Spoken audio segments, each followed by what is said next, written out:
and I'm here talking to the intrepid nature photographer, Phoenix. Phoenix, how are you doing? Hey, Lindsay, I'm thrilled to be with you tonight. It's great. Um, we've known each other since the very first Endangered Fine Art and Photography contest that you entered. So that's about 8 years now. I know, and I am so grateful that I entered that contest and we got to know each other. You're known for taking the most beautiful moments in nature photography. You just capture those very special moments on in your images that we all love. And I've collected a number of your pieces. I love Oh, them. thank you. And so I wanted to talk to you about how you get what people have called the it moment in your images. So I thought we would talk through a couple of your images and see if we can pull out some of the things you do to get these beautiful, unique moments.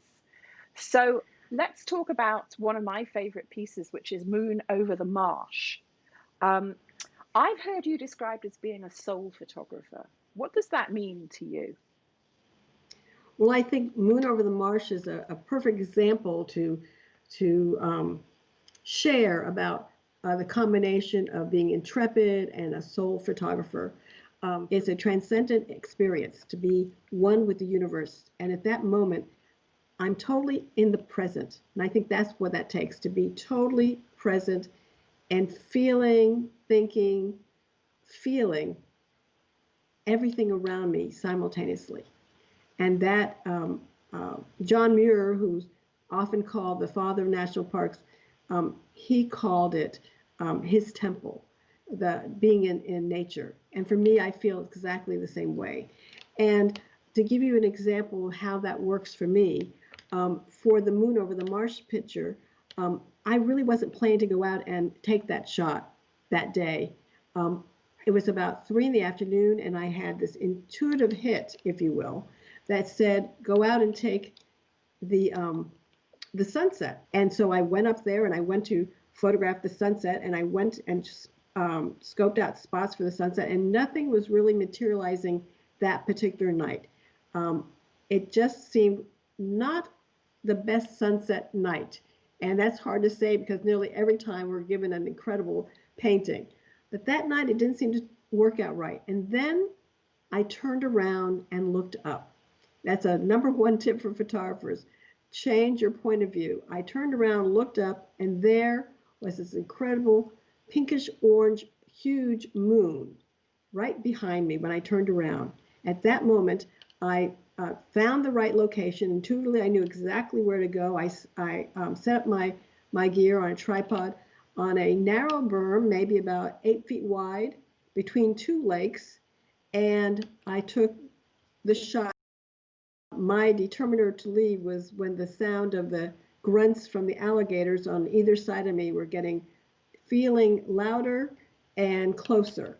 At that point, I decided I captured the moment. And that's Yeah. how a combination of a soul experience and intuition, spiritual, being one, and maybe being intrepid all come together in that shot. Yeah, I wanted to ask you about another of my favorite photographs.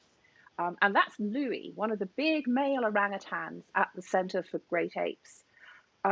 It must be quite difficult to get such a beautiful portrait of Louis in the conditions of an animal in a sanctuary in captivity. What technical difficulties did you have to overcome to get that beautiful shot? You know, when I arrived at the Center for Great Apes, which I was so grateful to be there, it was a really amazing experience. First of all, I'm in a new location I've never been to before. There's a lot of action and activities going on. There's a lot you're taking in all at Yeah. once. I've got orangutans who actually, from high in their enclosures, they were in the walkover area. They were throwing mud at me as soon as I arrived. I think we had a connection because I think the color of my hair, they were probably trying to figure out who is this being who Yes. has hair color similar to theirs. I was going through my own head, how am I going to capture this shot that I was really looking forward to? Because, as you mentioned, the orangutans and the apes are in enclosures, and I don't want a picture of the enclosure. And so I had never photographed that technique before, but I knew of it. So I wasn't fearful. I first tested it out on some other areas as I got closer and closer to the right spot. And we've got a couple, let me set the stage. We're in the middle of a bright daylight, which is not always the ideal time for photographers to take lighting. I've got the subject inside the enclosure. The enclosure, the spacing in the enclosure, they're about 1-inch gaps. I have to see how am I going to get my camera to focus through that. And I did. At the same time, what's going on inside the enclosure is that Louis is there, and thank goodness Patty Reagan was there as well. And so she was inviting him to be there with us. And at first he started running towards the photographer, me, and then he froze. And so it's my job to be, as I said, fully present. All I care about is that one shot. And I'm not clicking away really fast speed. I'm kind of assessing where I am, but it's just getting that one moment. When he froze, I took the shot, and his eye, it's like we had eye contact. That's wonderful. You're one of the most intrepid photographers I know. Sometimes I've been out with you on shoots and I've actually feared for your safety.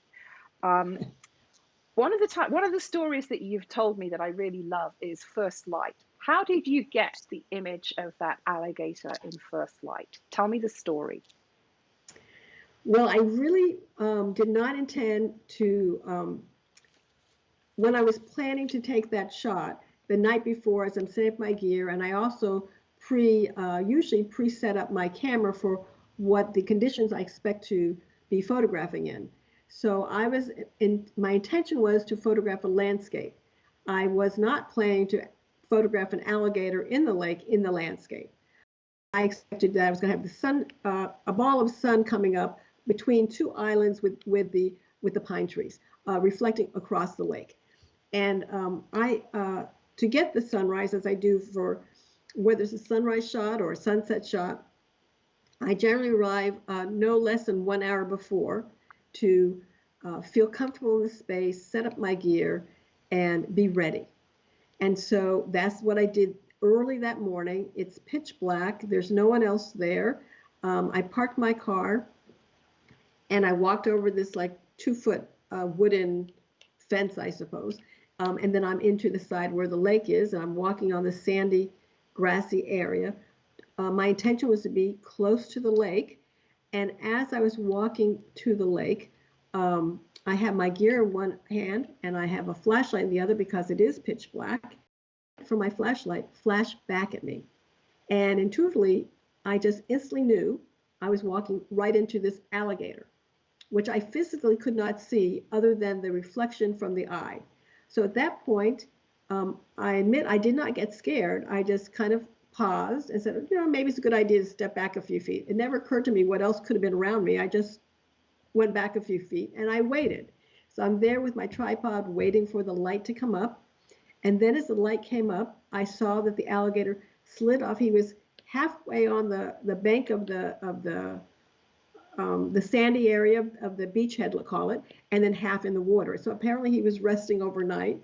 So as soon as the light came up, he slid off the bankhead and went gliding across the water. At that moment, I ran as quickly as I could and took the shot. Right. So everything came together in that decisive moment. And what would you say to people who say that they're nervous about going and meeting wild animals in nature to get their photography? Do you have any specific advice? Well, I think it's a good rule of thumb to respect nature. Yeah. I've seen people walk, I've seen sleeping alligators in the national parks and the refuge, and people say, oh, it's sleeping, I'll just walk right around it. Yours truly will not be doing that. I will step back, I'll find another way. They are not domesticated animals. I don't want them to become domesticated animals. I believe it's about respecting them. Never be afraid, but be respectful. So I think that's the wise path to take. That sounds sensible. I want to talk to you about what I think is probably your most successful shot. I know you've sold it a number of times, and that's Grace. That I think is quite lovely. It's a beautiful piece. Really, it's one of the most beautiful pictures of birds I've seen. Was this a shot that you were planning to get? Did you anticipate getting this shot? Um, you know, when I go out in nature, I rarely photograph what I anticipated when I went off that morning or that evening or that day. And Grace is true to the fact that I didn't. My intention was to photograph birds in flight that morning. And so Grace came about because of being a photographer with a mindset of a photographer. I had my camera preset. I've scoped out my location. I've brought all my photography skills and wisdom and sense of oneness to this moment. And I'm positioned and most importantly, patient, waiting for nature to appear at that moment. And my patience paid off that morning. I can't say it always does, and I'm never unhappy if it doesn't. But that morning, I felt absolutely blessed. And that's why the image you were speaking of and looking at, Grace, is called Grace, because I was graced with this beautiful bird's presence that morning. Everything came together in that, again, decisive moment. That's a lovely story and a lovely summary. And I think you've really helped me understand what you have to do to get those shots.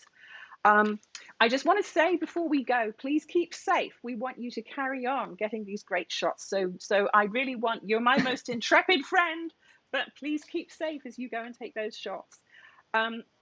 I'm going to say goodbye now, but before I say goodbye, I just want to tell everybody that you've got 3 images in our competitor gallery, which opens December the 16th. And if anybody wants to buy one of these fabulous pieces, we've got Milky Way over the Rockies, Whiteout, and Disappearing Hemlock. And if anybody would like to buy one of these beautiful images, they should contact me, Lindsey at artforapes.com, and I will make that happen. So Phoenix, bye-bye for now. And thanks so much. Thank you. Thank you so much. Abundant blessings to everyone. Thanks, Phoenix. Bye.